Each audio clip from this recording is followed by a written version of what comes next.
Iboto niyo ako! Ay, sir, hindi na po pwede tumakbo. Lagpas ng term limits mo. Ha? Ganun ba? Darling, halika nga dito. Ikaw na nga kaya tumakbo na mabilis. Ay, hindi na rin po siya pwede. Nakatakbo na siya ng last term eh. Junior! Tawagin mo nga anak mo para siya na lang tumakbo. What's up mga kasolid? Base sa huling papel na ipinalabas ng mga kagrupo ni Madam Speaker Gloria Arroyo, tinanggal na ang term limits para sa mga mambabatas. Nakakatakot naman yun, madam. Hindi ba yun masama? Bakit? Paano naging masama? Kasi kapag tinanggal na ang term limits, happy-happy na ang mga dynasty. Tira, ang tinanggal lang ay term limits, hindi ang term. Ha? Medyo naghang ako dun, madam, ha? Paka-explain niya. Ang term ay ang number of years ng pagsisilbi ng elected official between elections. For example, ang term ng presidente ay 6 years. Ang mga senador, 6 years. Ang term ng congressman, governor, mayor at iba pa ay 3 years. Ay, ganun pala ang term. Ano naman ang term limits? Ang term limits ay ang maximum na bilang ng terms para makatakbo ang isang kandidato. For example, ang mayor ay may term limit na hanggang 3 terms. Kung ang isang mayor ay nanalo na ng sunod-sunod na 3 terms, which is a total of 9 years, hindi na siya pwedeng tumakbo sa susunod na eleksyon as mayor. Kasi naabot na niya ang maximum limit ng kanyang term. Ayun naman pala.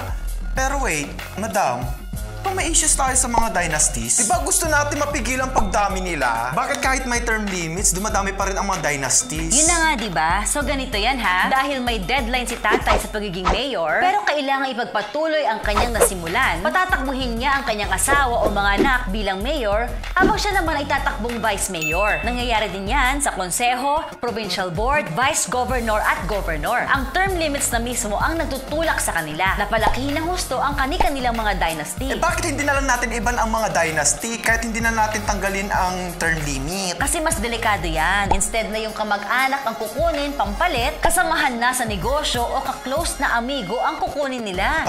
Ay ako nun, madam. Isa pa, ayon sa isang kilalang doktorado sa political science na si Dr. Clarita Carlos, ang paglalagay ng samut-saring restriksyon tulad ng term limits at dynasty ban ay kontra sa tunay na prinsipyo ng demokrasya. Sa tunay na demokrasya, ipinapaubaya sa tao ang pagpili ng mga leader. Pero madam, paano natin mababago yung pagpili ng mga tao sa magiging leader? Forever na lang ba tayo magkakaroon ng mga dynasty? Good question. Kaya alamin natin kung bakit ba binoboto ng mga tao ang mga dynasty. Isipin mo kung botante ka, bakit mo iboboto ang pangalan ng sikat at maperang tao? Aba, syempre madam. Dahil alam kong mapera sila. Matutulungan nila akong umasenso sa buhay.